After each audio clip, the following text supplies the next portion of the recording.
Autrefois, ils étaient les 5 grands péchés destinés à détruire le monde, mais aujourd'hui, ils sont devenus des enfants dans mon orphelinat. Je pensais qu'ils allaient se ranger grâce à ça, mais je ne m'attendais pas à ce qu'ils créent secrètement une organisation. Appelés Blue Moon, en seulement 5 jours, ils ont anéanti le plus grand gang de criminels de l'Est. Tout ça est arrivé à cause d'une seule phrase que j'ai écrite nonchalamment, et qui a conquis le péché de la colère, Lyander. Grâce à ça, elle m'a aidé à soumettre les autres péchés et m'a couronné comme leur maître. Au moment où l'histoire commence, je suis en quelque sorte devenu le chef des boss destructeurs de monde. Mais qu'est-ce qui se passe, bon sang? Il y a 2 ans, je suis arrivé dans ce monde fantastique. À l'époque, je n'avais aucune idée de l'endroit où j'avais atterri, alors je voulais juste survivre en m'appuyant sur mon identité de fils de comte. Jusqu'au jour où j'ai entendu une servante parler de l'identité de mes 2 frères. Léo Faraday et Antonio Faraday. En entendant ce nom de famille, un mauvais pressentiment m'a soudain envahi. Serait-ce Cecilia? Cecilia est un jeu de rôle au tour par tour, et peu importe la route par laquelle on commence. Quand les 5 grands péchés apparaissent, tous les nobles et toutes les villes périssent. Parmi eux, le comte Faraday apparaît comme un personnage secondaire, un noble débauché qui existe avant le début de l'histoire. Si je suis si familier avec tout ça, c'est parce que c'est la première famille pourrie à se faire éliminer par les protagonistes. Je me souviens que cet endroit rapportait beaucoup de points d'expérience. Je n'aurais jamais imaginé être le plus jeune fils de la famille Faraday, Allen. Merde. Maintenant, je prie la déesse de me renvoyer, car la belle vie ici ne durera que 10 ans. Les gens transportés dans un autre monde ne sont-ils pas censés avoir des avantages? Pourquoi n'ai-je aucune capacité chez AT? En pensant à ça, je me lève brusquement. En fait, ce n'est pas comme s'il n'y avait aucun avantage. Après tout, je connais l'intrigue du jeu qui se déroulera dans 10 ans, ce qui signifie que je détiens des informations cruciales sur l'avenir. Pour survivre, j'élabore silencieusement un plan, réformer les 5 grands péchés. Après tout, ce ne sont encore que des enfants. Ils n'ont probablement pas encore éveillé leur pouvoir. 2 mois passent rapidement. Mon assistant est en train de me faire son rapport. Il a déjà sauvé tous les orphelins du laboratoire d'expérimentation humaine de l'Est. Et il a confié la gestion à Yudia. Je hoche la tête, satisfait. Tu as bien travaillé. Evan se fige un instant. Vous me félicitez, c'est bien ça? Jeune maître. C'est que votre expression ne change absolument pas, je me force alors à sourire. Je compte sur toi pour la suite. Je n'y peux rien. Les gestes les plus simples me sont impossibles à contrôler. Avec ce visage. C'est la première fois qu'on lui accorde une telle confiance. Evan se gratte la tête, embarrassé. Merci pour vos compliments, jeune maître. Dans Cecilia, où la trahison est la norme. Evan est l'un des rares personnages secondaires qui tiennent leur parole, alors je l'ai engagé dès que je l'ai trouvé. Le ton d'Evan change alors. Cette attaque. C'était pour sauver cette fille, Yudia, c'est bien ça? Je confirme. Avec son expérience de mercenaire, il se doutait bien que cette fille n'était pas une enfant ordinaire. Elle est si puissante qu'Evan ne comprend pas pourquoi elle s'est laissée enfermer si docilement. Mais quelque chose le trouble encore plus. Pourquoi ne la ramenez-vous pas pour l'entraîner vous-même? Jeune maître? Si vous la laissez là-bas, vous n'en tirerez aucun avantage. La confusion d'Evan est normale, cependant. Même s'il semble que je l'abandonne sans utiliser son pouvoir, tout cela fait partie de mon plan initial. Yudia Frodia est membre du clan maudit du sang. Elle a passé un contrat avec une entité d'un autre monde pour en utiliser le pouvoir. Elle est devenue le péché de la colère, l'un des 5 grands péchés, un monstre responsable de centaines de milliers de victimes. Mais tant qu'elle peut grandir en paix, elle n'est pas condamnée à connaître une fin destructrice. Quel génie je fais! Pour éviter qu'Evan ne s'imagine n'importe quoi, je dois trouver une bonne excuse. La raison est simple, le moment n'est pas encore venu. En entendant ça, Evan fronce les sourcils. Il sent que son jeune maître prépare quelque chose de bien plus grand. Je lui fais alors signe de garder le secret sur cette affaire. Je lui fournis aussi des fonds conséquents et, pour finir, je lui confie une lettre de réconfort à remettre à Yudia. Après les expériences cruelles qu'elle a subies, il vaut mieux la réconforter. Même si je ne sais pas si ça va vraiment l'apaiser, je dois quand même essayer. Car j'ai inclus un message caché dans la lettre. Cette phrase a été répétée des dizaines de fois dans le jeu. C'est une incantation qui peut apaiser le clan du sang maudit et calmer les tourments des êtres des ténèbres. Le vide des êtres de lumière est leur seul talent et leur seule appartenance. C'est une scène de l'histoire du péché de colère. À l'époque, réciter cette incantation n'avait eu aucun effet, bien que cela faisait partie du scénario qui déclenchait un combat après avoir échoué, mais maintenant, 10 ans avant le début du jeu. Il n'est pas trop tard. Je me suis déjà occupé de l'une d'entre elles, il est temps de sauver la suivante. Ça paraît ridicule qu'une simple phrase puisse me rapprocher d'un monstre. Mais comme c'est une race qui vénère des êtres d'un autre monde, peut-être que ça marchera vraiment. Après tout, les gens normaux ne peuvent pas comprendre la façon de penser de ces fanatiques. La scène change. On y voit Yudia lire attentivement la lettre que je lui ai écrite. Evan la trouve de plus en plus étrange. Elle ressemble à une enfant sans émotion. Puis, Yudia prend la parole. Vous avez dit que la personne qui a écrit cette lettre s'appelle Seigneur Allen, n'est-ce pas? Pourquoi ne m'a-t-il pas appelé à ses côtés? L'aura qui émane de Yudia fait perler des sueurs froides à Evan, car pour manifester un pouvoir magique, il faut au moins atteindre le niveau maître. Comment une fillette de même pas 10 ans peut-elle faire ça? Evan se souvient rapidement de ce que son jeune maître lui a dit. Le jeune maître a dit que le moment n'était pas encore venu. En entendant cela, Yudia se calme enfin. Elle serre la lettre contre sa poitrine, rayonnante d'un sourire béat. Car cette phrase est une promesse connue d'elle seule et de son maître. Elle comprend pourquoi il ne l'a pas amenée à ses côtés. Ce doit être que le moment n'est pas encore venu. À cet instant, Yudia a déjà obtenu son pouvoir et est devenue le péché de colère, la reine de sang. La scène change à nouveau. Plusieurs mois plus tard, je me rends à la bibliothèque et parcours une quantité astronomique d'informations. Mais je ne trouve toujours aucun indice sur le troisième protagoniste. Au même moment, Evan arrive en toute hâte, car il a déjà secouru le deuxième enfant. Je lui demande alors, hésitant. Tu l'as bien traité, n'est-ce pas? Très gentiment? Avant qu'Evan ne puisse parler. La porte de la bibliothèque est défoncée d'un coup de pied. Oh, non. Tiens, ne serait-ce pas notre petit Allen, l'illettré? Cette personne est le deuxième fils du comte Faraday, Antonio. Il commence à se moquer de moi dès son entrée. C'est comme ça à chaque fois. Je ne sais pas comment l'Allen originel a pu supporter ça. Bien que je veuille riposter. Puisqu'il veut utiliser la bibliothèque, je vais partir le premier. Au moment où Antonio s'apprête à m'écraser la tête, une dague l'interrompt. Vous deux, les vermines, dégagez. Je ne veux pas voir de sang sitôt le matin. C'est le fils aîné des Faraday, Léo. Antonio tourne rapidement son hostilité vers lui. Les deux sont à couteau tiré dès qu'ils se rencontrent. Léo se moque de la forte odeur de médicaments qui se dégage de lui. Tandis qu'Antonio lui dit d'aller se laver de son odeur de phare. Je profite de leur distraction pour m'éclipser. Bien que les Faraday soient une famille de second ordre au début, leur pouvoir est plus grand qu'on ne l'imagine. Ces deux frères débauchés se battent férocement pour le titre de chef de famille. L'aîné, Léo, est surnommé le roi des playboys. Et contrôle près de la moitié des commerces de divertissement. Antonio est surnommé le roi des potions. Et dirige une grande industrie pharmaceutique. Pour ma tranquillité d'esprit, je ne dois absolument pas les provoquer. Je veux vivre heureux en tant que fils illégitime et incapable. De retour dans ma chambre, Evan reprend la parole. Il pense que le deuxième enfant est aussi inhabituel. Mais en me voyant ainsi, il est stupéfait. Comment le jeune maître est-il au courant des expériences secrètes menées dans des endroits reculés et comment a-t-il pu sauver des gens du marché noir des esclaves? On dirait que vous peinez déjà à vous protéger vous-même. Evan a beau y réfléchir, il ne comprend pas. Allez-vous aussi envoyer à l'orphelinat cet enfant?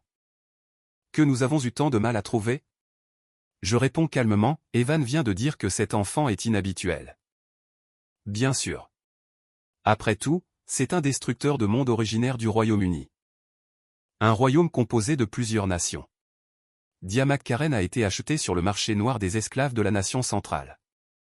Il s'agit de Kellyan, le deuxième boss de Cecilia. Après avoir été vendu comme esclave. Il a subi des sévices et a erré sans but. Il est finalement devenu le péché de la paresse parmi les 5 grands péchés. Et a anéanti de nombreux royaumes de la manière la plus cruelle qui soit. C'est une partie de l'histoire qui a choqué beaucoup de joueurs. Par la brutalité du jeu. Ce type porte le nom de la paresse. Mais son esprit vengeur est incroyablement assidu, car il rend toujours au centuple à ceux qui l'ont brutalisé. J'ai rappelé à Evan à maintes reprises de bien le traiter. L'envoyer à l'orphelinat est juste une question de timing. Pourtant, Evan s'en doute. Alors, la lettre que vous avez envoyée à mademoiselle Yudia est liée à ce deuxième enfant? Je le confirme. C'est pour me rapprocher de Yudia en lui racontant mon quotidien, et pour qu'elle prenne bien soin de l'enfant malade que je lui ai envoyé. Ce soir-là, Yudia observe de loin ce garçon qui émet une lumière violette. Il fixe le vide, immobile. Puis, elle s'approche. Tu as l'air complètement brisé. C'est la marque laissée par cette chose, n'est-ce pas? Les mots « chèvre noire » sortent de la bouche de Yudia. Mais c'est précisément ce mot qui fait réagir Dia, qui semblait jusqu'alors complètement anéanti. Il réagit soudainement, ses yeux remplis d'une intention meurtrière et de confusion. Yudia déchiffre sans peine ses émotions. Félicitations. Ce Seigneur t'a choisi. Bientôt, tu obtiendras du pouvoir. Alors ressens le pouvoir qui t'a été accordé, et libère-le. Yudia regarde Dia en souriant. Tu n'as qu'à jurer une loyauté absolue à ce Seigneur, et tu pourras alors te venger. Immédiatement, d'innombrables filaments de lumière violette jaillissent du corps de Dia. Pendant ce temps, Yudia regarde la lettre que son maître lui a écrite.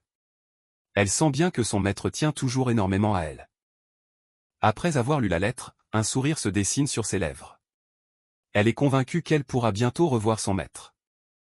La scène se déplace quelques jours plus tard, alors que je secoue la tête de frustration. De ne pas réussir à trouver le 3e boss, une nouvelle me parvient soudainement. Le 2e jeune maître est mort. En entendant ça, je reste figé. Le 2e fils de la famille Faraday est mort. Comment est-ce possible que ce soit si rapide?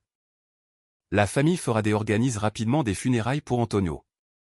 Cependant, Aldi, son père, ne montre aucune tristesse face à la mort de son fils et s'affiche même avec une femme à chaque bras lors des funérailles. On est bien dans un monde de dark fantasy. Les scandales de cette famille sont plus immondes que les égouts des bidonvilles. La cause officielle de la mort d'Antonio est une chute accidentelle, ce qui diffère de ce que je savais du jeu. Normalement, il meurt en affrontant Léo pour le poste de chef de famille. En ce moment même, Léo a un air suffisant. Il arbore un sourire qui lui fend presque le visage. Le coupable, c'est soit lui, soit ses partisans. Cependant, je n'ai pas l'intention de me mêler de cette mascarade. Mon plan initial se déroule comme prévu. Je dois juste m'occuper des 5 grands péchés. Il semble que je doive accélérer le rythme. 1 an plus tard, une fois le problème de succession résolu, l'entreprise pharmaceutique d'Antonio est aussi avalée par Léo. C'est ainsi que la paix revient dans la famille du comte. Pendant cette période, Yudia et moi sommes devenus correspondants. Si je peux continuer à entretenir cette correspondance, ce sera sans aucun doute une aide précieuse pour l'avenir. D'après les informations que j'ai, ce sont tous des enfants très innocents. En lisant la fin de la lettre, je vois le montant du don pour ce mois-ci. Cela m'intrigue. Les dons pour un si petit orphelinat ne cessent d'augmenter. Comme c'est curieux. Evan, à mes côtés, explique que ce genre de situation est inhabituel. Mais c'est une bonne chose pour eux. Ensuite, Evan me fait son rapport sur la situation. D'après les informations de la guilde, nous avons retrouvé sa trace. Je suis très satisfait. Le 3e boss. On a enfin retrouvé ce type. La scène change pour nous montrer la plaque tournante du trafic de drogue. Léo, le fils aîné de la famille Faraday, entretient de nombreux assassins en ce lieu. Leur nombre s'élève maintenant à plusieurs centaines. Cependant, au moment où 2 de leurs chefs sortent, ils assistent à une scène d'horreur, leurs subordonnés dégainent leurs propres dagues de manière incontrôlable. Chaque visage tordu est rempli de désespoir et de supplication, mais leurs bras enfoncent de manière incontrôlable la lame, tenue en prise inversée, lentement dans leur cou. Finalement, plus de 10 personnes mettent fin à leur jour dans un bruit de chair qui se déchire. Une fois que tout est terminé, Dia, qui était caché dans l'ombre il y a un instant. Point s'avance en silence. Il ne comprend pas l'intérêt de tuer ces types. Contrairement à il y a un an, ses yeux brillent maintenant d'une lueur de raison. Yudia tourne son regard vers lui. Tu deviens sentimental? Dia réfute son propos. Je sais qu'ils ont broyé des humains pour en faire du poison. Je me demande juste si massacrer cette vermine nous aidera dans notre vengeance. Face à la question de Dia, Yudia sourit. Bien sûr. C'est pour préparer le retour de notre Seigneur. Quand il viendra ici. Il ne peut certainement pas rester dans un endroit aussi minable. Dia contemple le motif sous ses pieds. Il hoche la tête, comme s'il venait de comprendre, et reste silencieux, sans un mot de plus.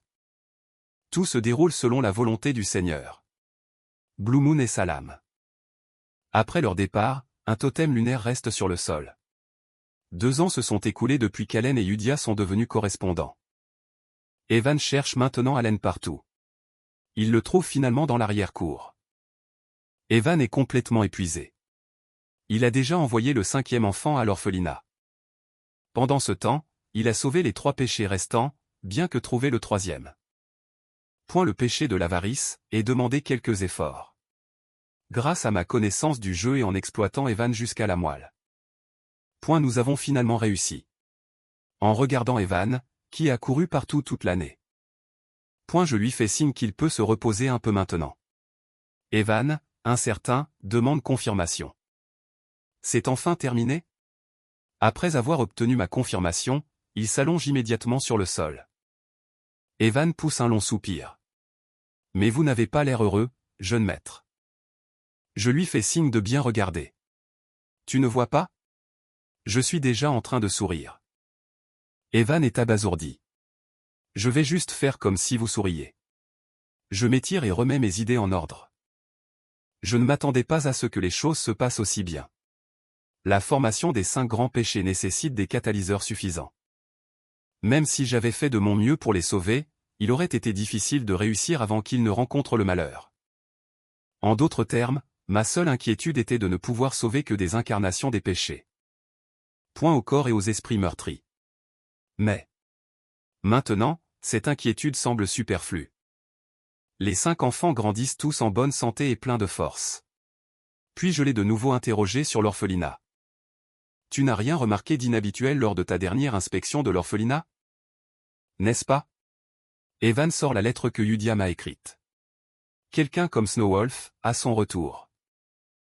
Était complètement immobile, telle une poupée cassée. Mais il s'adapte bien à l'orphelinat.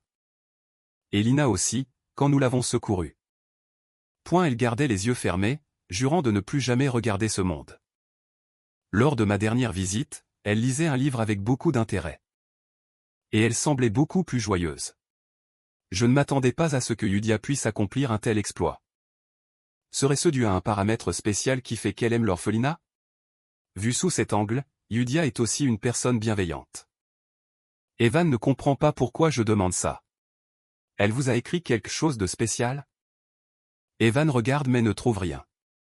Au contraire, les enfants de l'orphelinat grandissent en bonne santé. Ce qui les rend assez fiers. Je ne m'attendais pas à ce qu'ils grandissent si bien. L'environnement est vraiment le facteur le plus important. Puis Evan pose à nouveau la question qui le tourmente depuis des années. Mais quand comptez-vous les rencontrer? Vous dites toujours que le moment viendra. Cela me laisse perplexe sur la façon de lui expliquer. Parce que je n'ai aucune envie de les rencontrer. Bien qu'il y ait de nombreux avantages à maintenir de bonnes relations avec eux. Le processus par lequel ils deviennent des péchés est trop douloureux et tragique, d'après les flashbacks du jeu. La personnalité de ces gamins est brisée depuis l'enfance, peut-être qu'avec mon aide, ils iront mieux. Mais j'ai encore un peu peur d'eux, alors je me contente de donner une réponse évasive. Peut-être dans 5 ans. De toute façon, dans ce monde de ténèbres, je dois juste améliorer ma capacité à me défendre. Heureusement, Allen a un petit talent pour la magie. Alors que je suis perdu dans mes pensées, Evan mentionne la Lune Bleue. C'est une organisation qui a récemment fait parler d'elle dans la région Est.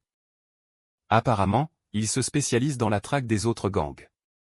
C'est aussi la première fois que j'en entends parler. Mais on dirait qu'ils font le bien. Je n'ai jamais entendu parler de cet élément dans le scénario. Elle devrait bientôt disparaître. Evan fait un geste d'égorgement. Le problème, c'est qu'ils s'en prennent même aux nobles. Je pensais que vous étiez au courant, jeune maître. En entendant ça, mes jambes se dérobent. Evan, à partir de ce soir, tu dormiras dans la chambre à côté de la mienne. Scène, l'orphelinat. Yudia écoute le rapport hebdomadaire de la Lune bleue. Loup des neiges, le péché d'orgueil, rapporte d'un ton joyeux des faits pourtant sanglants. J'ai arraché la tête de tous les trafiquants. Je leur avais pourtant dit que je les épargnerais s'ils arrivaient à deviner la couleur de mes yeux. Mais pas un seul n'a trouvé la bonne réponse. Et Lina, le péché d'avarice. Point a fait fondre tous leurs cadavres. La zone sud est également réglée. Dia a anéanti le laboratoire d'expérimentations illégales sur le vivant de Radan. Le péché de cupidité a puni cette racaille qui semait le chaos à Avalon, les réduisant tous en charpie. Après avoir entendu le rapport d'activité, Yudia est très satisfaite. Nous existons pour la Grande Lune. La Lune Bleue est une mystérieuse organisation fondée par Yudia, qui voue un culte à la Grande Lune. À ce moment, Dia reprend la parole, il semblerait que nous ayons rencontré un problème. Le chef d'Avalon n'est-il pas le fils aîné du comte qui vit dans le manoir? En s'occupant de l'affaire, Dia a découvert un ordre dangereux. Ce fils aîné semblerait avoir pris pour cible le jeune maître. Quoi? Yudia affiche une expression incrédule. L'atmosphère se glace. Loup des neiges, qui souriait de toutes ses dents il y a un instant. Point dresse maintenant l'oreille et regarde nerveusement autour de lui. Lina, qui observait en secret. Point se fiche soudain, le regard dans le vide, au moment où Yudia termine sa lecture. Il y est bien écrit, éliminer Allen. Elle froisse la lettre. Yudia ne peut pas permettre une telle chose. 2 ans plus tard. Le comte Faraday est mort. Cause officielle du décès, arrêt cardiaque. Ceux qui connaissent la situation peuvent aisément deviner la véritable cause de la mort du comte Faraday. Point une overdose. Le fils aîné, Léo, affiche un air parfaitement indifférent. On dirait qu'il avait prévu cette mort depuis longtemps. Comparé à ça, il est bien plus préoccupé par la Lune bleue.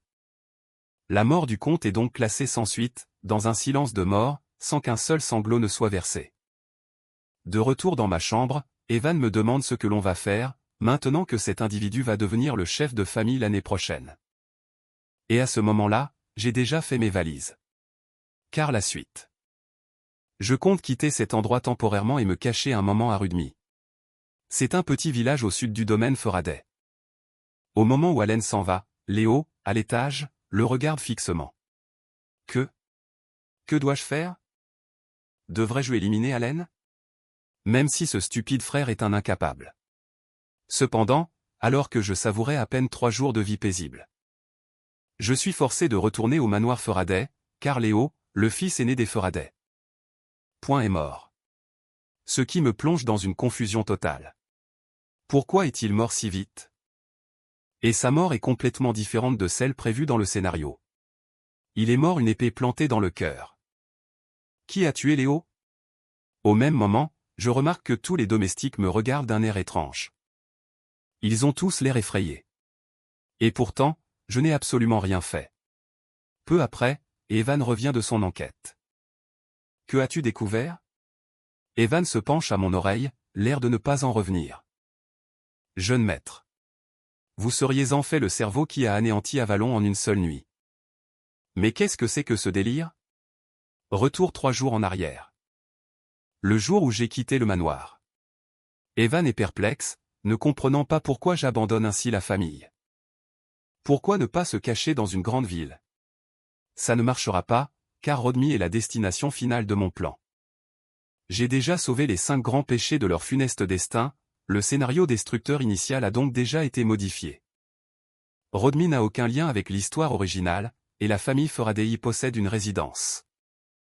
C'est l'endroit parfait pour que je puisse me la couler douce. Face à la confusion d'Evan, je lui dis que j'ai mes raisons. Mais Evan sait que son jeune maître ne fait que le berner. Il ne comprend pas ce que son maître manigance réellement. Et chacun de mes mouvements est sous l'œil attentif de Léo. À l'origine, il voulait empoisonner Allen. Directement après la mort de leur père, mais contre toute attente, Allen a proposé de lui-même de se rendre à la frontière. Il pensait qu'il n'aurait plus besoin de le tuer, mais à cause des récents événements liés à Avalon. Il a commencé à le trouver inexplicablement agaçant. Il fait alors signe à Armand de suivre cette calèche. En entendant cela, Armand demande « Vous me demandez de l'éliminer ?» Cette question abrupte brise le silence. Les sourcils de Léo se froncent légèrement. Armand, qui n'avait jamais remis en question un ordre auparavant. Pourquoi pose-t-il soudainement cette question? Alors que Léo s'apprête à le réprimander, une lame lui transperce la poitrine sans crier gare. Léo n'aurait jamais imaginé que son subordonné le plus compétent le trahirait. Et son nom n'est pas Armand. Son vrai nom est Siden, de l'organisation de la Lune Bleue. Ils n'ont qu'un seul credo, devenir la lame de leur seigneur. Si quiconque tente de lui nuire, les membres de la Lune Bleue peuvent prendre l'initiative d'agir. Il a donc attendu 2 longues années pour entendre cette phrase. Malheureusement pour toi, la Lune Bleue t'a déjà laissé une chance. Léo s'imagine encore que son organisation le vengera, ignorant qu'elle a déjà été déracinée. Pendant ce temps, je mène une vie très confortable à Rodmy. Manger à ma faim, puis dormir.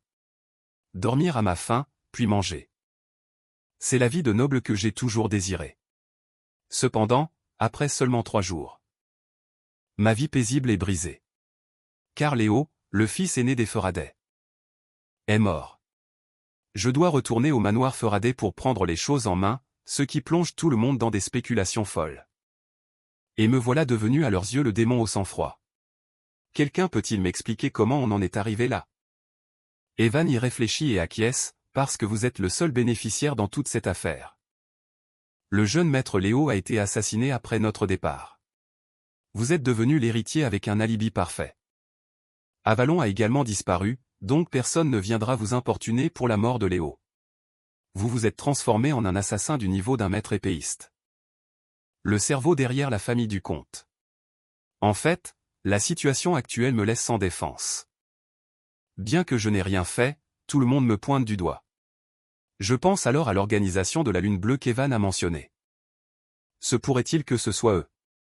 Cependant, Evan réfute directement mon hypothèse. D'après l'enquête actuelle de la guilde, ce n'est pas eux. La Lune Bleue ne laisse aucun cadavre. Mais il laisse toujours une marque. Et les hommes d'Avalon ont tous été tués par l'épée. Le tueur est donc très probablement un maître du niveau d'un maître épéiste. Mais en y réfléchissant, c'est logique. La Lune Bleue est une organisation obscure sortie de nulle part, qui n'est même jamais apparue dans le jeu. Alors, qui a bien pu faire ça? De l'autre côté, Yudia demande prudemment à tout le monde s'ils ont laissé des traces. Lina prend la parole en premier, aucune trace laissée derrière. Même les empreintes de pas ont été effacées. Loup des Neiges joue avec la dague dans sa main. On a seulement laissé un tas de membres déchiquetés. Dia s'est chargé des 486 membres restants d'Avalon. Les autres ont été coupés en 2 par Rodan. Les yeux de Yudia brillent d'un éclat cramoisi. Parfait.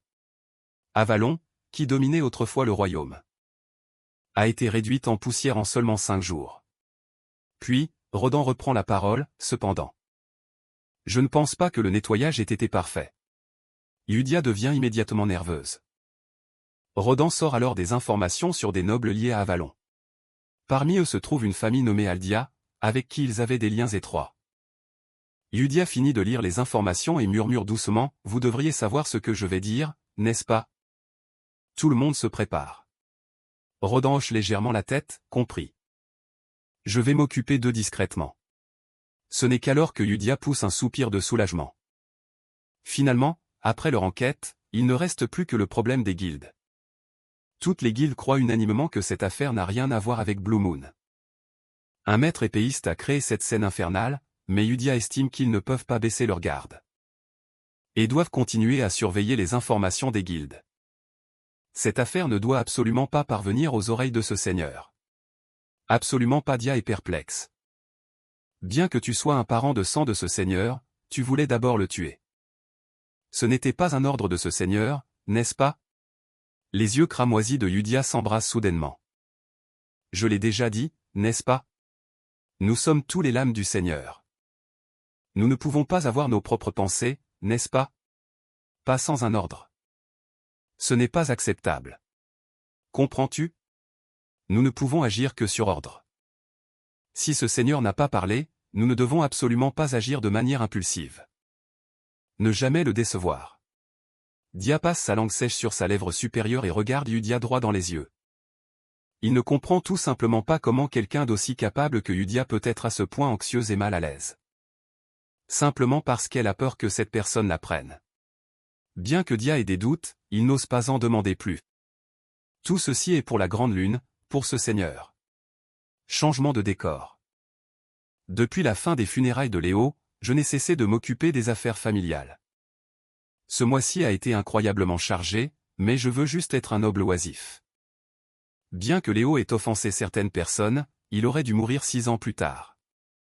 Parce que la mort de mes frères a changé le cours du jeu, toutes les affaires de la maison me sont revenues en tant qu'héritier. Et tout le monde est devenu plus diligent qu'auparavant. Je me souviens de l'époque où le comte était là. Il se la coulait douce toute la journée.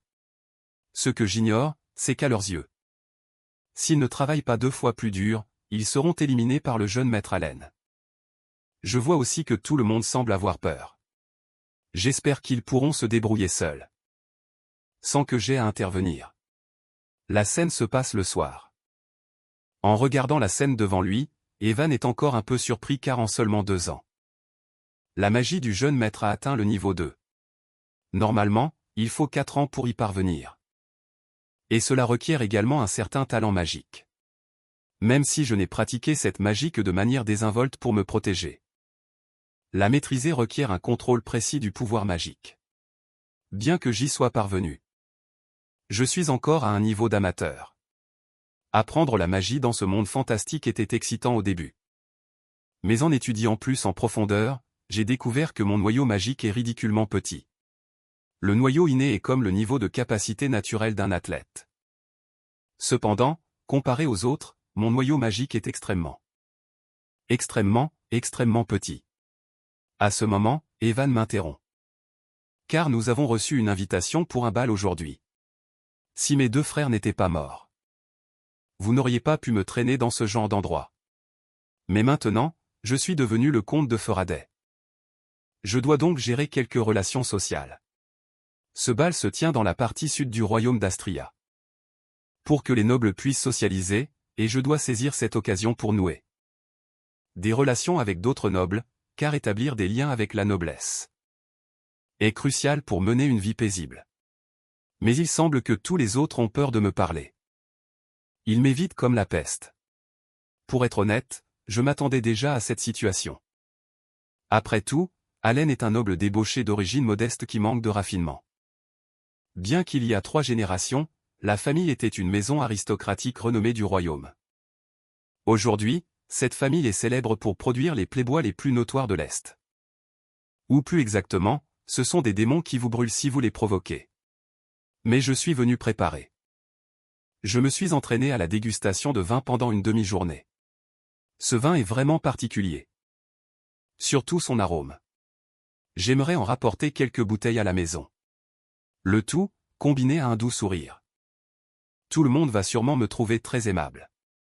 La fille du comte à côté de moi se met à avoir des sueurs froides. Elle se retourne et s'enfuit immédiatement. Je vais tout de suite informer mon père pour qu'il vous les prépare.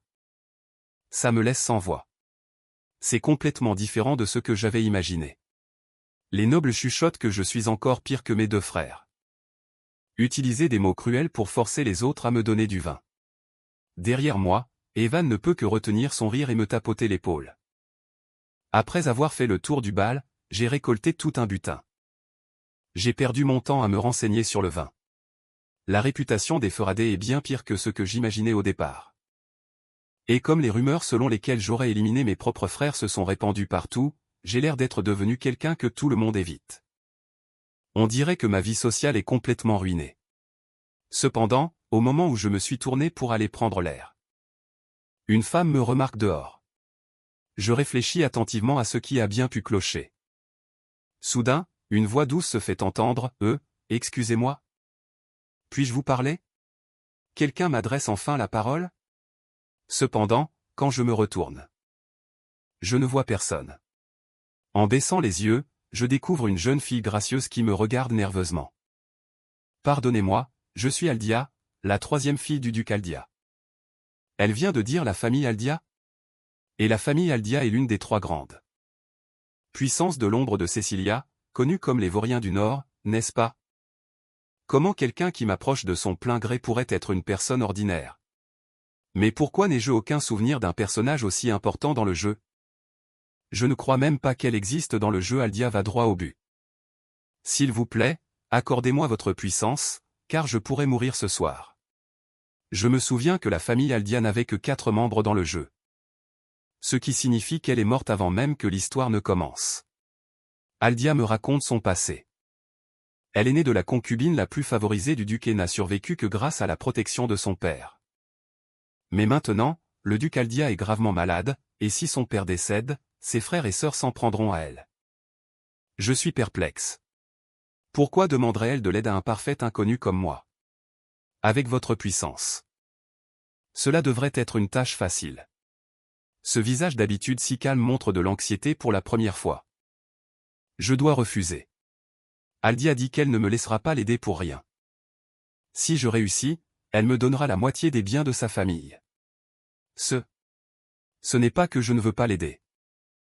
Mais en ce moment, j'arrive à peine à assurer ma propre survie, donc il vaut mieux ne pas lui donner de faux espoirs.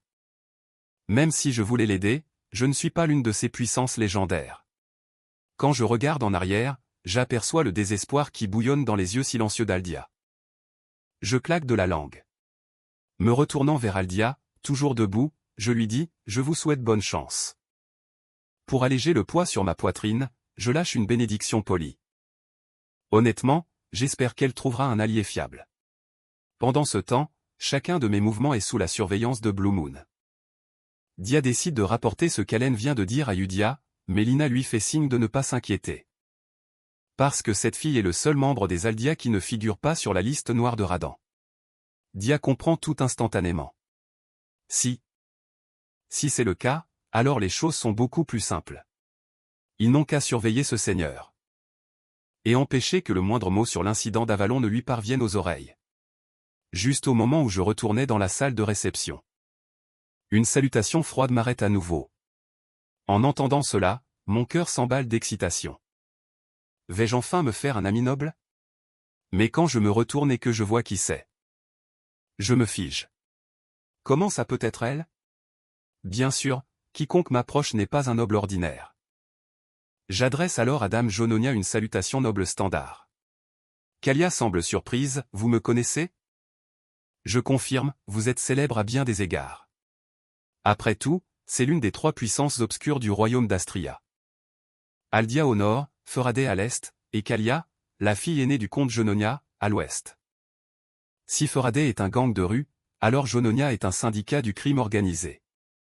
J'ai besoin de relations qui me permettront de vivre en paix pour ma merveilleuse vie heureuse. Je ne dois absolument pas trop m'impliquer avec elle.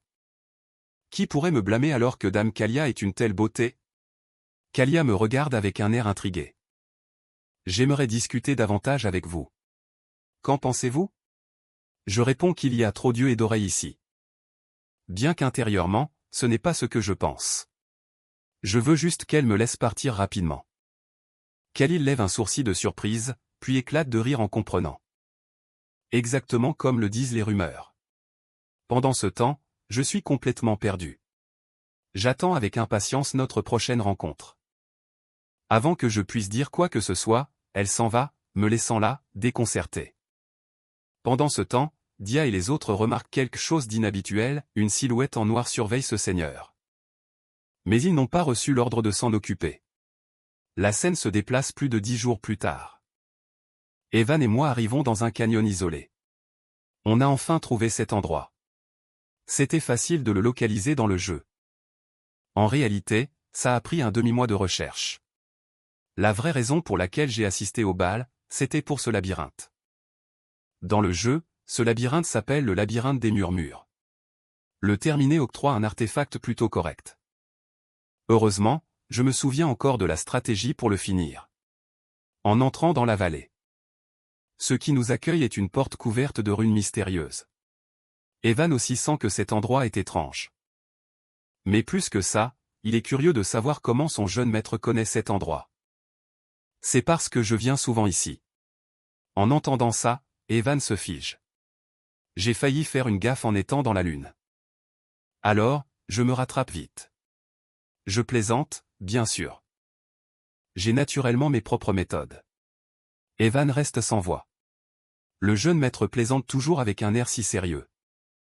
À l'intérieur, au-dessus de l'énigme, est suspendue une paire de mains de pierre géantes.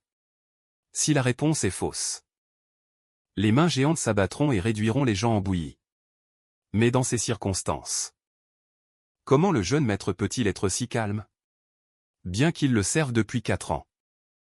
Il n'arrive toujours pas à le comprendre, ni comment il connaît des choses si lointaines comme sa poche. La raison pour laquelle Evan est prêt à suivre ce jeune maître énigmatique, c'est que tout ce qu'il fait est pour le bien. Alors que je résous l'énigme, la salle du trésor du labyrinthe s'ouvre enfin. Devant nous s'étend une mer de trésors d'or et d'argent. Pourtant, je n'ai Dieu que pour un anneau noir d'apparence ordinaire, car je sais que prendre autre chose provoquera un désastre. L'anneau de contrainte est exactement ce qu'il me faut. Au moment où nous sortons du labyrinthe, le visage d'Evan se remplit de stupeur. Est-ce que c'était aussi dans vos prévisions? Juste à l'extérieur du labyrinthe, des dizaines de golems leur barrent la route. Evan sait qu'il ne peut pas vaincre ces choses, mais il doit trouver un moyen de laisser le jeune maître s'échapper. En voyant ça, je fais un signe de la main. Laisse-moi m'en occuper. Je marche droit vers les golems. Evan a des sueurs froides, car la magie de second rang du jeune maître ne peut absolument pas vaincre ces golems. Avant qu'il ne puisse demander, je récite paresseusement l'incantation. Fragment qui a hérité de la grande volonté de Neakura, accorde-moi le pouvoir de contrainte. Alors que ma voix s'éteint, le monde entier se fige soudainement. Une voix éthérée parle, énoncer 2 contraintes exécutables. Je suis stupéfait par cette scène spectaculaire. Dans le jeu, ça aurait juste affiché une boîte de dialogue. La récompense du labyrinthe, l'anneau de contrainte, comme son nom l'indique, impose des restrictions à l'utilisateur tout en lui accordant une compensation correspondante. J'expire lentement et récite les clauses de contrainte que j'avais déjà prévues. Première clause, en utilisant la magie. Je dois absolument utiliser les sceaux manuels babyloniens. Que souhaitez-vous obtenir avec ceci? Le pouvoir de distordre légèrement les lois du monde. La contrainte accepte ma requête. Deuxième clause, en utilisant la magie, je dois utiliser les incantations babyloniennes. Que souhaitez-vous obtenir avec ceci? La même chose qu'avant. La voix mystérieuse tombe dans un bref silence à ma réponse. Ça me glace le sang. Ai-je fait quelque chose de mal? Par précaution, j'ai même imité les gestes de l'encyclopédie des compétences. Ici, il faut utiliser des sceaux manuels et des incantations comme contrainte. Pour maximiser la puissance d'attaque magique. J'ai refait cette partie de nombreuses fois. Il ne devrait pas y avoir d'erreur. Après un moment, la voix éthérée revient. J'accepte ta requête, humain qui se souvient encore des grands sceaux manuels et des mystères depuis longtemps oubliés. Merci d'hériter de cette volonté. En entendant ça, je suis confus. Qu'est-ce que ça veut dire, hériter de la volonté? Pendant ce temps, l'anneau de contrainte disparaît lentement. La contrainte a fonctionné. Héritier de la volonté, je te protégerai pour toujours. À peine ces mots prononcés, je suis brusquement ramené à la réalité. Evan essaie de m'éloigner de la horde de golems. Je sais que même en utilisant toute ma puissance magique, je ne pourrai jamais libérer le plein potentiel de la foudre. Car mon noyau magique définit clairement mes limites. C'est pourquoi, après avoir obtenu l'anneau de contrainte, je veux m'en servir comme expérience pour voir quel pouvoir la contrainte et le coup peuvent générer. Au moment où l'incantation de réfraction quitte mes lèvres, la faible lueur explose en une myriade d'arcs d'encens. Une lumière azurée, accompagnée d'explosions crépitantes. Cette orbe, initialement minuscule, éclate soudainement dans une lueur bleue, se transformant en des centaines, des milliers de rayons, pour finalement former une sphère massive. Au même instant, je forme les sceaux, le pouce pressé contre le majeur. L'articulation prête, comme pour une pichenette. Diffract. Alors que retentit l'incantation finale. Les golems illuminés dans le canyon semblent figés dans l'espace-temps, la foudre crépitant à travers leur corps. des dizaines de golems se désintègrent instantanément, sans aucune résistance. Evan, qui fonçait désespérément vers les golems pour sauver Allen. Point se tient maintenant figé, bouche bée. Est-ce encore humain? Evan, incapable de contenir sa curiosité, demande. Tu as caché ta force depuis le début? Je lui réponds que je n'ai rien caché du tout. C'est vraiment juste de la magie de second rang? Je confirme que c'est bien le cas. Le visage d'Evan est rempli d'incrédulité. Pourtant, alors que j'affiche un air calme en surface, à l'intérieur, je panique complètement. Même moi, je ne savais pas que ce sort pouvait déchaîner une telle puissance. Dans le combat au tour par tour de Cecilia. On peut améliorer la magie grâce à des sauts et des incantations en un seul tour, par exemple. En lançant l'éclair en chaîne tout à l'heure, j'ai utilisé 4 séries d'incantations. Réfraction. Déflexion. Lumière azurée. Et motif de diffraction. Totalisant 5 tours d'amélioration. En d'autres termes, j'ai simplement exploité une mécanique de jeu miraculeuse. Pour lancer un sort de foudre à grande échelle. Mais au-delà de ça, à cause de mes contraintes. Je dois utiliser des gestes et des incantations pour tous mes sorts. La magie est ainsi améliorée d'environ 2 fois. Je hausse les épaules. Après tout, ce sort de second rang a une puissance ordinaire. Le résultat a largement dépassé mes attentes. Même moi, j'ai été surpris. Evan, en s'échappant du labyrinthe, n'a plus aucune énergie. C'est plus épuisant qu'un combat. Il se demande quel genre de personne a pu créer cet endroit exaspérant. Je me souviens que ce labyrinthe a un autre nom. En parcourant les paramètres de la carte et les guides de la communauté, il a fini par être connu sous le nom de labyrinthe de Périan. C'est un certain parent qui l'a créé. Parent? Evan ne sait pas de qui il s'agit. Bref, rentrons d'abord. Utiliser des sauts qui correspondent aux attributs de la magie augmente sa puissance, et choisir des incantations appropriées. Améliore ses propriétés. Bien que ce soit une mécanique de jeu, les icônes ici restent les mêmes que dans le jeu. Seules les valeurs augmentent différemment. Tout à l'heure, chaque incantation que j'ai prononcée changeait visiblement les choses. Serait-ce que mon excellente capacité de contrôle magique me permet de percevoir ces changements structurels? Une fois que ma puissance magique sera restaurée, je devrais absolument faire plusieurs expériences. Pendant ce temps, Lina a observé chacun de mes mouvements, ce qui la rend de plus en plus curieuse. Après le départ d'Allen et des autres, Lina arrive à cet endroit. Et elle peut lire le texte mystérieux gravé sur le mur. Un texte de l'Empire d'Arlan, de l'ère oubliée des dieux extérieurs. Gravé par le lâche Périan, pour un ami destiné à être seul. En lisant ces mots, Lina ne peut s'empêcher de rire d'un air moqueur. Et à une époque où les dieux extérieurs ravageaient le monde, il a repoussé les invasions des marées noires un nombre incalculable de fois. Et il a même vaincu Arak, celui qui pouvait pousser les croyants à offrir volontairement leur cœur. D'un seul regard. Grand et glorieux empereur Périan. Lina, née en tant qu'héritière de la bibliothèque antique. Portant la grande mission d'une gardienne de la frontière, reconnaît instantanément l'inscription sur le cadre de la porte. Ça a été fait par ce type appelé parent. La voix d'Allen résonne soudainement dans l'esprit de Lina. Même si elle sait qu'il est quelqu'un suivi par la reine Yudia, quelqu'un qui entrera dans l'histoire. Ce n'est certainement pas une personne ordinaire, mais que ce grand seigneur soit quelqu'un à qui même Parraine témoignerait du respect. La magie qu'il vient d'utiliser semblait ordinaire. Mais les incantations étaient extraordinaires. L'affirmation et le déni s'affrontent violemment dans son esprit. Et tandis qu'elle réfléchit, le corps tout entier de Lina tremble de stupeur, son regard se tournant soudainement vers Allen. Son visage affiche peu à peu une lueur de vénération. Lina sent une présence cachée et jette un coup d'œil sur le côté. Dia se tient déjà là, ses yeux d'or pourpre brillant faiblement, et il lui fait un signe de tête. Cette personne en noir est morte. Sa tête a subitement fait 2 tours sur elle-même en l'air. Mais je n'ai senti aucune fluctuation de magie. Après avoir entendu le récit de Dia. Lina garde le silence un instant. Nous devons rapporter cela à Dame Yudia. Après un bref échange, les 2 silhouettes disparaissent instantanément dans la nuit. La scène change pour le domaine de Genonia. Où Kalia se remémore l'Allen qu'elle a rencontrée aujourd'hui. Il semble que ces rumeurs ne soient pas fausses. Une expression si froide qu'elle en est glaçante, des yeux comme un abîme, impossible à sonder. Bien que la famille Jenonia soit très célèbre, Allen a pu l'identifier alors qu'elle assiste rarement aux événements mondains. « Père, ne trouvez-vous pas cela étrange ?» Alors que Kalia claque des doigts. Le comte Jenonia s'effondre immédiatement. Il s'avère qu'elle a déjà transformé son père en une marionnette sous son contrôle, dominant ainsi toute la famille Jenonia. Alors, comment ce type a-t-il deviné? Il a même découvert les gardes que j'avais cachés dans l'ombre. Pendant ce temps, un homme accourt.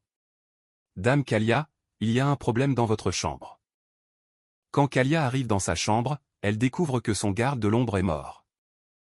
Son sceau n'a pas été déclenché, ce qui signifie qu'il est mort sans révéler de secret.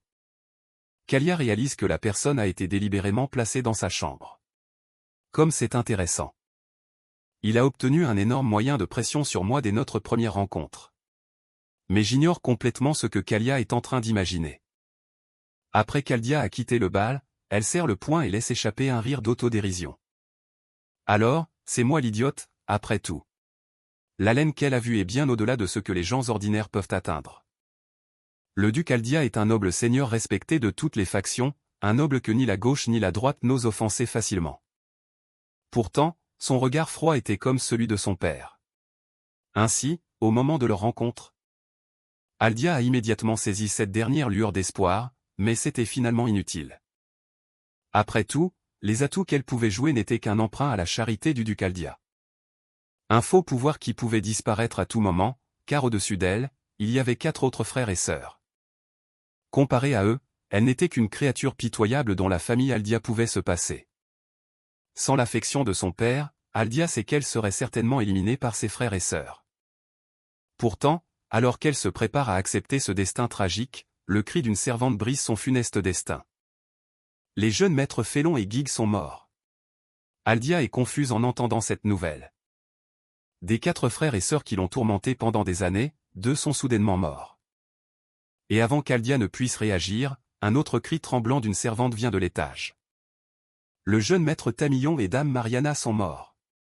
En entendant cela, Aldia se précipite à l'étage. Témoin de cette scène incroyable, Aldia reste figée. Qu'est-ce qui peut bien se passer en ce moment? Au-dessus du domaine Aldia, une silhouette mystérieuse se déplace rapidement. C'est Rodan, qui achève sa mission. Aldia sait bien que ces gens n'auraient pas fait tomber les masques si vite, après tout, il y avait tant d'héritiers. Mais maintenant, tous ses frères et sœurs sont morts. Cela n'a aucun sens.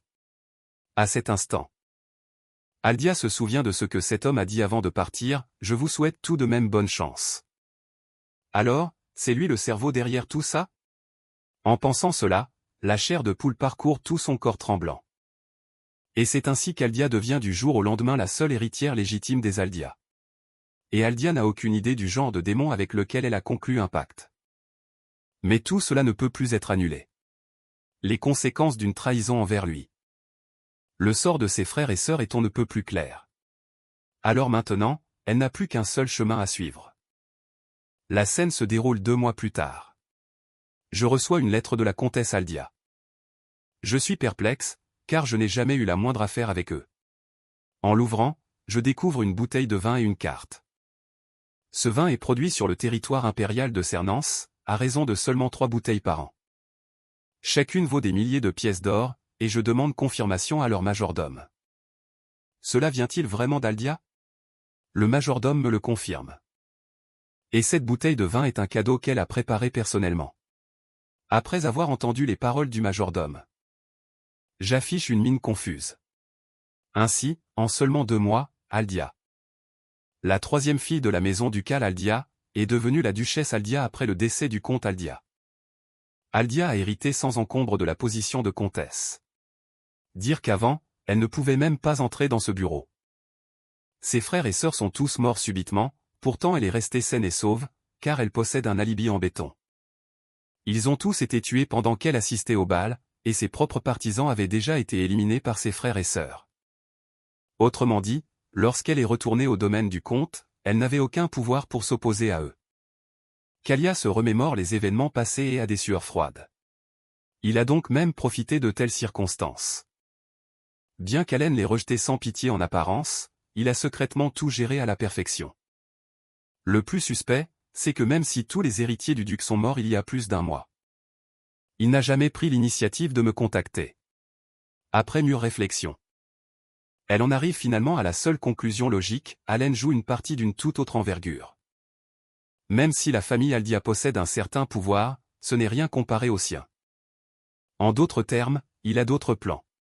Faraday est devenu une puissance dans le milieu de l'ombre uniquement grâce au commerce. Et ce qui lui manque, la famille Aldia le possède. La seule chose qui vient à l'esprit d'Aldia est le pouvoir politique. Il veut donc tirer parti du pouvoir politique, du prestige d'Aldia. Aldia sait pertinemment qu'une fois un pacte conclu, il est irréversible. Elle doit donc gérer la situation avec le plus grand soin. Pour l'instant, elle se doit d'exprimer sa gratitude. Les lèvres habituellement impassibles d'Aldia esquissent un sourire qu'elle-même ne remarque pas. Pour la première fois, j'espère que mon cadeau lui plaira.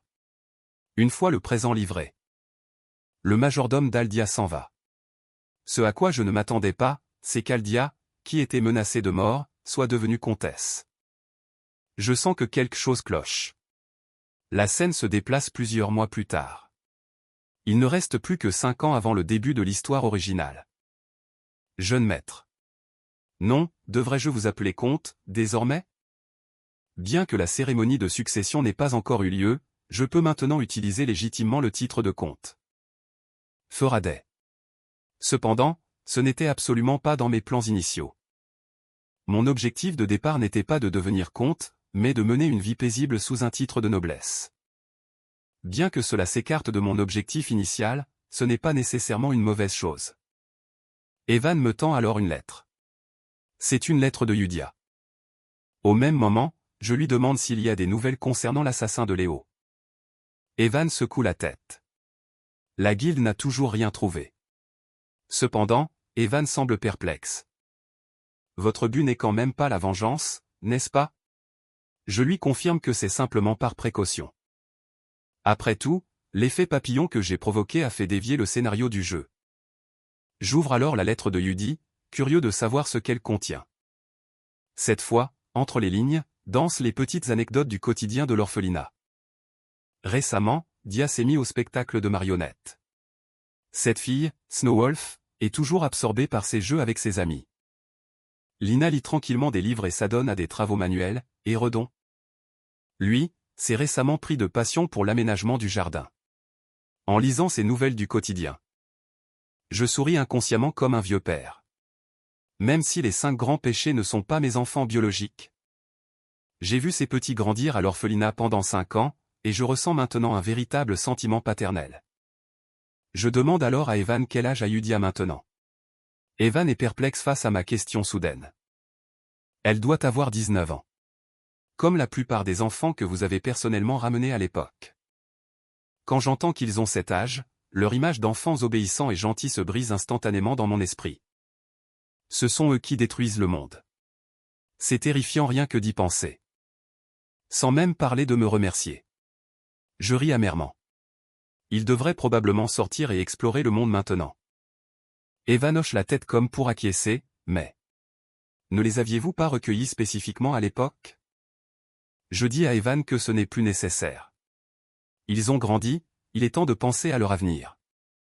La raison pour laquelle j'ai réuni ce groupe était de les empêcher de s'éveiller en tant que les 5 grands fléaux. Ceux qui détruisent le royaume. Puisqu'ils ont été entraînés à ce point, il n'y a plus besoin de les garder confinés à l'orphelinat. Je me souviens de leurs talents respectifs. Yudia maîtrise la foi, Dia excelle dans le maniement de l'épée. Lina est spécialisée dans la recherche, Snowwolf a des aptitudes de guerrière. Raiden possède un talent d'apôtre. Si je parviens à les placer à des postes appropriés, point ne constituerait-il pas une force considérable? C'est un bon plan. Puisque j'envoie des lettres. Point je pourrais aussi bien préparer un cadeau pour chacun des 5 grands fléaux sur le point d'entrer dans le monde. Ces choses devront être données tôt ou tard de toute façon. Le temps passe et le soir arrive rapidement. Je passe un long moment à écrire 5 lettres, je les scelle et les remets à Evan. Alors qu'Evan se retourne pour partir, je me dis que lorsqu'ils deviendront importants à l'avenir, point je devrais pouvoir récupérer une part du butin. La scène se déroule quelques jours plus tard. Cette fois, dans les souterrains de l'orphelinat de l'Est. La Grande Lune a donné des instructions individuelles à chacun de nous. 5 jeunes lisent la lettre d'haleine chacun de leur côté. Tous sont curieux de savoir quelle tâche ce Seigneur leur a confiée. Mais à l'exception de Yudia. Les autres sont remplis de confusion et de perplexité. Est-ce vraiment une mission? Pourquoi ça ressemble à une conversation banale? Yudia confirme, n'avais-je pas raison? Ce Seigneur déguise ses ordres en conversation ordinaire. C'était comme ça depuis le début. Puis Yudia sort la première lettre. Il a identifié des cibles à éliminer, nous a donné des missions et a exigé que nous fassions un rapport ensuite. C'est à ce moment-là qu'il m'a confié la Lune bleue. Et nous avons tous été personnellement sélectionnés par lui. Puis Dia prend la parole, c'est pour éviter les fuites d'informations. Mais lui non plus ne comprend pas vraiment. Ne devrions-nous pas lui rendre visite en personne ou utiliser des communicateurs magiques? Redan pense aussi que Dia a raison. Si le problème est la fuite d'informations, pourquoi utiliser des lettres? Face à leurs doutes. Yudia rappelle à tout le monde, j'espère que vous n'avez pas oublié que. Tout ce que nous avons à faire, c'est de suivre les instructions. Voyant la confiance glaçante de Yudia. Dia ne comprend pas, mais n'ose pas poser plus de questions. Snowwolf se met à rire, brisant l'atmosphère pesante. Lisons les autres missions. Quelques instants plus tard, tout le monde lit sa lettre à voix basse. La Grande Lune me guide vers le royaume nocturne de Calaburn. Pour Snowwolf, c'est la colonie du désert. Bien qu'elle déteste les déserts plus que tout. Redan est assigné à la capitale du divertissement, Raxus. La destination de Lina est la cité labyrinthe de Raltania. Quant à Yudia, c'est le royaume sacré de Rosario. Ce que les lettres demandent, ce sont les missions que nous devons exécuter ensuite. Dia n'en connaît pas la raison. Mais l'intention de ce seigneur est qu'il devienne chevalier. La lettre ne se contente pas de spécifier la profession. Elle promet également un financement continu. Et pour chacun d'entre nous, il a indiqué un cadeau à un endroit précis. Quant à savoir ce que c'est, ils le sauront en arrivant. Alors que la voix de Yudia s'éteint. J'espère que tout le monde se souvient de ne jamais mentionner la Lune bleue, en aucune circonstance. À moins que ce seigneur n'en parle le premier. Et ainsi, les 5 grands fléaux, qui étaient censés détruire le monde. Désormais drapés dans la foi de la Lune bleue, se lancent dans leur périple pour accomplir les missions des lettres d'haleine. Le temps passe vite et nous voilà 3 mois plus tard. En ce moment, je recherche les différences entre la magie et les incantations. Bien que j'ai obtenu la théorie dans les livres. Je dois encore expérimenter par moi-même. Pendant ce temps, je me renseigne à nouveau sur Léo. Evan m'indique que la situation est la même. La guilde n'a fait aucun progrès. Je sais que l'effet papillon est devenu incontrôlable. Après tout, j'ai changé la trajectoire des 5 grands péchés. Même Aldia, qui aurait dû mourir, est devenue comtesse. Et en ce moment, elle étend rapidement son influence politique. Avec une puissance et une influence croissantes, il semble que la situation soit devenue hors de contrôle. Alors, je fais signe à Evan d'arrêter d'enquêter sur Léo, car il s'agit clairement d'une force cachée. Manipulant les choses en coulisses dans cet environnement. Presque rien ne peut échapper à la surveillance de la guilde des informateurs, même si j'essaie d'enquêter sur des choses que je ne devrais pas. Le résultat final pourrait n'être que la destruction. Rien que d'y penser, j'en ai la chair de poule. Si ce genre de choses mène à la mort, alors une telle prévention est dénuée de sens. Tant que je n'interfère pas dans leurs affaires, ils ne devraient pas agir contre moi. À moins que je ne les approche activement le premier, ils n'ont aucune raison de m'attaquer. Il est inutile d'enquêter davantage en entendant cela. Evan dit qu'il demandera à la guilde d'arrêter l'enquête cet après-midi. Pendant ce temps, Evan se souvient d'autre chose. Dia a récemment été nommé chevalier de Caliburn. Cela me surprend, je ne m'attendais pas à ce qu'il devienne chevalier si vite. La scène change. 3 autres mois passent, et des nouvelles de Dia arrivent à nouveau. Il a déjà formé un ordre de chevaliers. Je suis perplexe. Ce gamin a été fait chevalier il y a moins de 2 mois, non? Pour former un ordre de chevaliers, il faut au moins la force d'un expert. N'est-ce pas? Evan pense la même chose, mais pour que les nouvelles arrivent ici instantanément. Caliburn doit être en ébullition. Les rues bruissent de rumeurs selon lesquelles, à ce rythme, un 5e chevalier sacré émergera dans moins de 10 ans. La scène change. 6 autres mois passent, une année complète depuis qu'ils ont quitté l'orphelinat. Juste au moment où je m'adapte progressivement à mes fonctions de comte, Evan apporte à nouveau des nouvelles choquantes. Dia est devenu l'un des 5 seuls chevaliers sacrés de Caliburn. En entendant cela, je me fige pendant 2 secondes. Ne faut-il pas devenir un maître épéiste pour obtenir ce titre? Le maître épéiste ici fait référence à un saint de l'épée. Les rumeurs sur les saints de l'épée ont défilé dans mon esprit comme une lanterne tournante à Cecilia. Un saint de l'épée doit condenser une lame d'aura comme fondation et doit éveiller une compétence unique appelée « dérivée ». Donc, Dia est vraiment devenu ce genre de saint de l'épée. Cependant, selon les informations d'Evan, Dia n'est pas encore vraiment un maître épéiste, il n'en est qu'à un demi-pas. Apparemment, il n'a pas encore condensé de compétences dérivées, mais il a bien obtenu le titre de chevalier sacré. On dit même que la 4e lame, Fior, a perdu contre lui lors d'un duel. Peut-être a-t-il été promu exceptionnellement. La guerre de Caliburn avec les barbares du Nord dure depuis plus d'une décennie. L'année dernière, l'un des 5 chevaliers sacrés est tombé au combat, donc faire de Dia un chevalier sacré. Point permet à la fois de stabiliser le moral et de démontrer sa force à l'ennemi, théoriquement. Il faudrait à Dia 10 à 15 ans pour acquérir une compétence dérivée. L'actuelle première lame de Caliburn, Reinhardt, y est parvenu à 32 ans. Reinhardt. Je connais ce type. Dans le 3e arc narratif principal. Il apparaît toujours comme un allié temporaire. Il a commencé à pratiquer l'escrime à 5 ans. Et est devenu le plus jeune saint de l'épée de l'histoire. Même avec un talent aussi exceptionnel. Ça lui a pris près de 20 ans. Dia l'a fait en 1 an. Est-ce qu'il est seulement humain? Evan claque soudainement la langue à ce moment-là, montrant une certaine envie. Allen se frotte inconsciemment le menton, sentant la barbe piquante. En d'autres termes, plus il vole haut, plus mes retours sur investissement seront grands. Pendant ce temps, je remarque les lettres sur la table d'appoint. En presque 1 an, seul le nom de Yudia reste sur la liste de correspondance. N'ai-je même pas droit à des miettes? Même après avoir atteint ce royaume sacré, Yudia continue d'envoyer régulièrement des lettres à la maison. Ce qu'elle mentionne dans ces lettres, ce sont ses péchés capitaux dans lesquels elle baigne depuis l'enfance. Bien que leur petit groupe semble assez actif. Et même s'ils n'ont jamais vu mon visage auparavant. Ils devraient au moins me remercier pour les cadeaux. Je me sens vraiment mal en ce moment. Mais je secoue rapidement la tête pour chasser cette pensée. Je devrais être reconnaissant. Ils ne sont pas devenus les 5 grands péchés qui détruisent le royaume, alors tant qu'ils vont bien. Tout va bien, la scène se déplace dans le district central de Calom, où un magnifique bâtiment sert de terrain d'entraînement à l'ordre des chevaliers de Dia. Éclipse, et également de résidence au commandant des chevaliers de l'Éclipse. Le plus jeune maître épéiste de l'histoire du royaume, Dia McCarren. Dia soupire doucement. Son regard balayant nonchalamment les rideaux sculptés qui donnent sur le manoir, lorsqu'un appel cristallin retentit depuis la cour. Une jeune fille en robe bouffante se tient sur la pointe des pieds en lui faisant signe. La lumière du soleil danse dans ses cheveux. Et Dia esquisse inconsciemment un sourire. Une année entière s'est écoulée.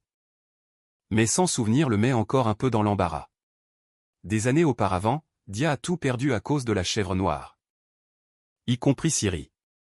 Après cela, il ne lui restait qu'une colère et une haine incontrôlables. Bien que Lune Bleue l'ait secouru, ce n'était pas une raison suffisante pour lui jurer fidélité. Lune Bleue lui a promis une chance de se venger, alors il a suivi ses ordres. A participé à des entraînements et exécuté des missions dangereuses. Ces missions sont devenues sa base pour combattre les forces des ténèbres. Jusqu'à ce qu'il reçoive une mission spéciale, il y a 1 an. Il n'avait alors pas prêté beaucoup d'attention aux cadeaux mentionnés dans la lettre.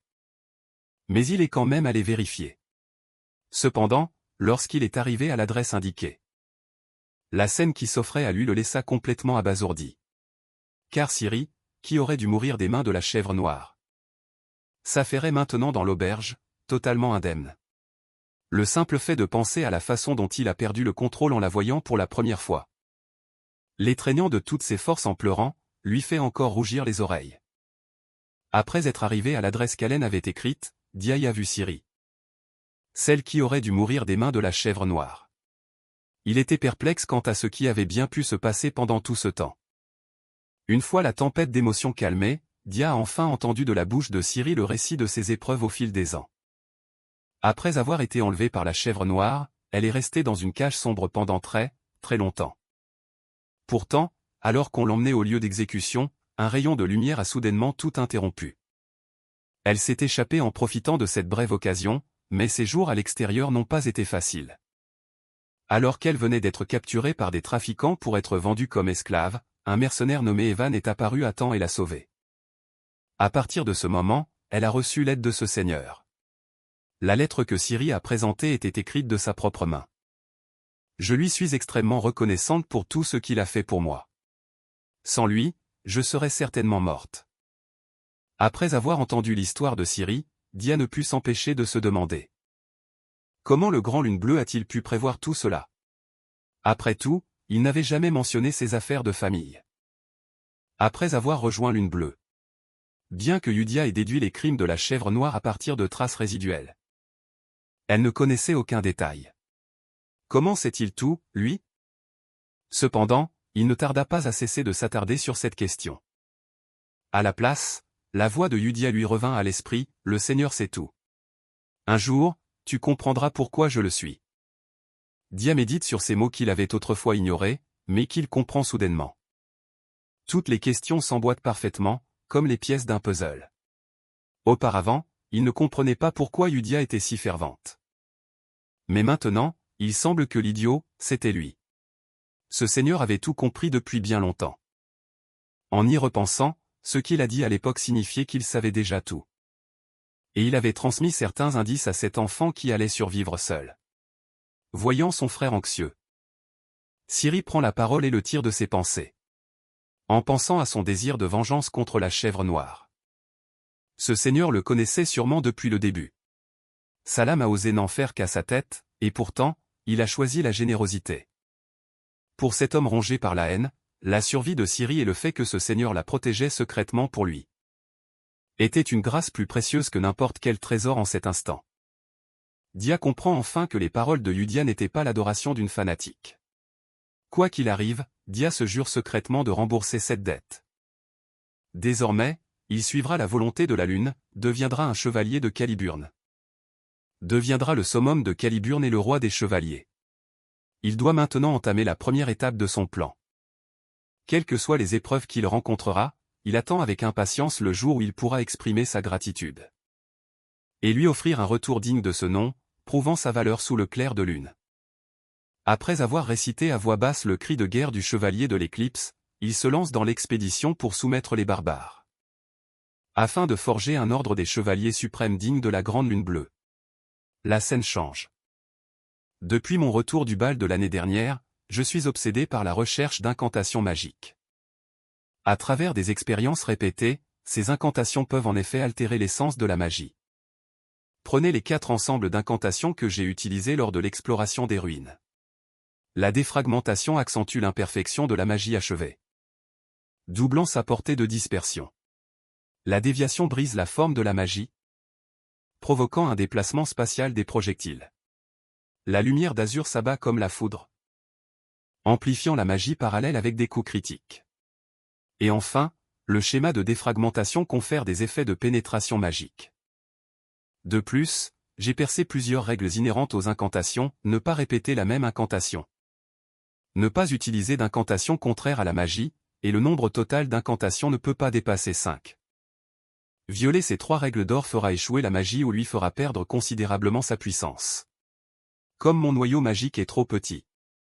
Je ne peux m'entraîner qu'une fois par jour à cause du contexte de cette époque. Les archives sur les gestes et formules babyloniens ont été oubliées depuis longtemps, il ne reste donc aucune information. Au final, je dois mener ces recherches moi-même. Et je me rends compte que j'apprécie vraiment le processus. Pourtant, mon intention première en apprenant la magie était simplement de pouvoir me protéger. Bien, testons maintenant les résultats de ces 2 mois. Alors que je chante les incantations. Une magie inutile acquiert un sens. Fixation. L'éclair vacillant devant moi s'immobilise avec l'incantation. Maintenant sa forme explosive comme si le temps s'était figé. Compression. Au murmure de l'incantation suivante.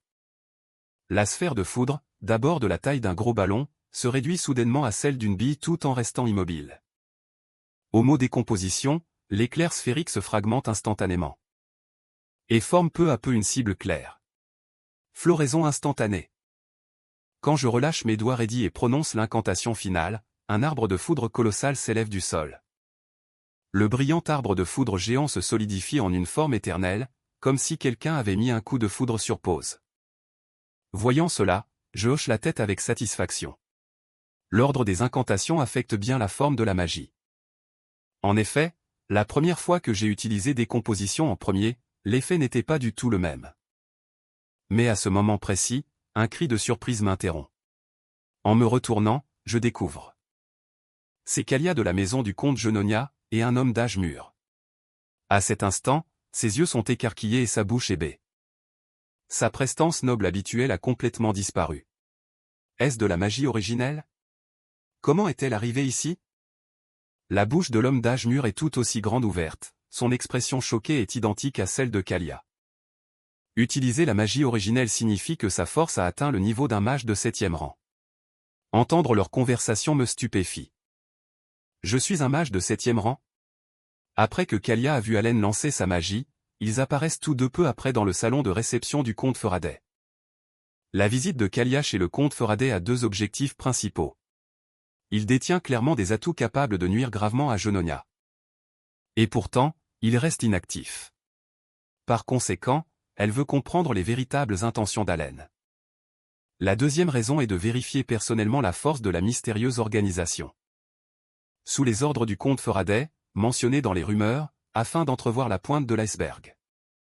Kalia a pensé à une méthode, le mage de 5e rang, Bianco. Il a été expulsé de la tour de magie pour avoir mené des expériences magiques excessivement inhumaines. Sa force est incontestable, un monstre de puissance capable d'écraser une unité entière de soldats à lui seul. Bianco est toujours arrogant, même envers la famille Genonia qui le parraine. Mais l'expression sur son visage en ce moment est une première. La peur s'est répandue dans tout son corps. La magie de tout à l'heure. Était-ce vraiment de la magie originelle? Bientôt, une voix interrompt les pensées de Kalia. Alors, qu'est-ce qui amène la comtesse Genonia ici? Le regard d'Allen est identique à la dernière fois. Ses yeux froids et impitoyables balayant lentement Bianco et Kalia, comme s'il était complètement indifférent à la situation. Kalia s'empresse de dire « Mes excuses, comte Faraday. C'était un manque de courtoisie de ma part. J'étais si impatiente de vous rencontrer que j'en ai oublié les bonnes manières. Je ne dis pas ça pour vous juger, mais une chose doit être mise au clair. Ce que j'ai utilisé n'était pas de la magie originelle. Mes aptitudes magiques sont ordinaires. À peine du second rang, tout au plus. Ce mage a peut-être remarqué que cette magie n'a aucune utilité réelle. Je l'explique car elle ne peut ni défendre ni attaquer. Mais pour eux, ces mots ont une toute autre signification. Ce visage sombre semble les avertir, ce qui s'est passé aujourd'hui ne doit jamais être révélé. Comme s'il venait de voir une simple magie de second rang, l'oncle tremble et prend la parole le premier. Mes excuses, monseigneur. Mes yeux m'ont trompé. Les pupilles de Kalia se contractent légèrement. C'est la première fois qu'elle entend Bianca utiliser un titre honorifique. En entendant cela, je hoche la tête avec satisfaction. Puisque le malentendu est dissipé, qu'est-ce qui vous amène à Faraday? Kalia est prise au dépourvu par cette question directe et se ressaisit précipitamment. Juste une simple visite. J'avais des affaires à régler dans les environs et j'ai pensé vous rendre visite. Je demande alors s'il y a quelque chose de particulier, et Kalia secoue vivement la tête. J'examine Kalia un instant avant de prendre la parole. Malheureusement, en raison de devoirs officiels urgents. Je crains de ne pas avoir beaucoup de temps à vous consacrer. Kalia se lève alors aussitôt. Ce n'est rien. De toute façon, je ne faisais que passer. Merci pour votre temps précieux. Je vais prendre congé maintenant. Au moment où elle part, je l'interpelle. Si vous cherchez quelqu'un avec qui discuter, vous pourriez rendre visite au duc Aldia. À mon avis, vos tempéraments sont compatibles. Vous devriez donc bien vous entendre. Kalia fait face à ce sourire indifférent. Bien que ses lèvres et sa langue soient déjà sèches. Puisque vous le suggérez, j'irai rendre visite au duc. La calèche emporte Dame Genonia au loin. La voix perplexe d'Evan flotte dans le vent. Cette fameuse famille de l'Ouest. Pourquoi est-elle venue nous chercher? Comment pourrais-je le savoir? Je n'arrive absolument pas à deviner les intentions de Kalia. Je n'aurais pas dû frimer avec ma magie. Ça ne fait que créer des ennuis inutiles. J'espère juste que les rumeurs sur l'abus de la magie originelle ne se répandront pas. Cet endroit maudit est un monde de dark fantasy infesté de fous. Ceux qui deviennent dingues de jalousie à la vue des plus forts sont partout. N'empêche, elle devrait avoir compris ce que je voulais dire tout à l'heure. C'est ça. Bien que je lui ai présenté le duc Aldia, ces deux familles sont de féroces rivales. Dame Genonia devrait aller lui rendre visite et me laisser tranquille pour le moment. La calèche avance lentement. Kalia reprend la parole. La magie que le comte Faraday a utilisée. Était-ce vraiment de la magie originelle? Étrangement, Bianco ne répond pas tout de suite. Ce n'est pas de la magie originelle. Kalia est perplexe. Alors, votre réaction de tout à l'heure. Face à la question confuse de Kalia, il prend une profonde inspiration pour se calmer. L'origine est le domaine ultime pour tous les mages. C'est comme une toile pour une création sans limite. Seuls les mages du 7e rang ou plus peuvent esquisser leurs propres lois uniques sur cette toile absolue. Mais la magie du comte Faraday, c'est autre chose. À proprement parler, sa magie déchire la toile tout entière. Pour faire simple, il déforme des règles qui devraient être éternellement immuables. L'oncle baisse soudainement la voix. Il a immobilisé un éclair incontrôlable en plein air, puis a personnellement brisé la formation magique qu'il avait construite. Pourtant, les motifs du cercle ont continué à fonctionner. Et plus absurde encore, après ça. Quand cet homme a démontré une magie défiant le bon sens, les motifs flottant dans ses pupilles pourpres étaient clairement ceux d'une grande divinité oubliée. En pensant à cela, l'oncle décharge soudainement son pouvoir magique pour couper court à ses pensées. Il sent que sa tête est sur le point d'exploser. Il a fait des recherches sur la magie de l'ère oubliée et sait très bien à quel point il est dangereux de continuer à réfléchir à la vérité. Le seul conseil qu'il puisse donner est, ne vous faites jamais un ennemi du comte Faraday. Et surtout, ne vous opposez jamais à lui. À cet instant, Kalia ne peut s'empêcher d'esquisser un sourire amer. La façon dont Allen la regardait. Ce visage sans expression, ses yeux comme des eaux profondes et calmes. Elle ne parvenait à déceler aucune de ses intentions. Soudain, elle se remémore ses dernières paroles. Elle a déjà compris qu'elle n'est qu'un pion sur l'échiquier. 5 mois plus tard. Aujourd'hui marque le 2e anniversaire du départ des enfants de l'orphelinat. À présent, je peux gérer habilement les affaires du comte tout en traitant les documents officiels. Je demande à Evan s'il a des nouvelles des enfants. Evan marque une pause. Pas de nouvelles du côté de Yudia. Mais il y en a de Genonia. J'ai entendu dire que la maison du comte de Genonia a formé une alliance avec celle du duc d'Aldia. À cette nouvelle, je suis abasourdi. Les deux plus grandes puissances obscures ont donc conclu une alliance. Evan confirme, bien qu'il s'agisse d'un pacte secret conclu dans le monde souterrain. Donc, il est impossible que des personnes extérieures soient au courant. Mais l'alliance, elle, est bien réelle. Je panique. J'ai guidé ces péchés sur une autre voie, et maintenant je dois gérer une alliance entre deux puissances obscures. Le royaume d'Astria est-il sur le point de décliner? À cet instant, je me souviens de ce que j'ai dit à Kalia il y a quelques mois. Est-ce moi qui les ai poussés à s'allier? Mais je secoue vite la tête pour chasser cette idée. Kalia est fière et froide, et on connaît le tempérament du duc d'Aldia. Il est impossible que ces deux-là puissent collaborer. Cette alliance se dissoudra certainement très vite. Malgré tout, je compte lui écrire une lettre. À Kalia, si j'ai pu paraître trop brusque et froid par le passé, je m'en excuse profondément. La raison est que j'ai du mal à exprimer mes sentiments. J'espère que vous ne prendrez pas ça pour une excuse. Une fois la lettre écrite, je demande à Evan de la lui remettre.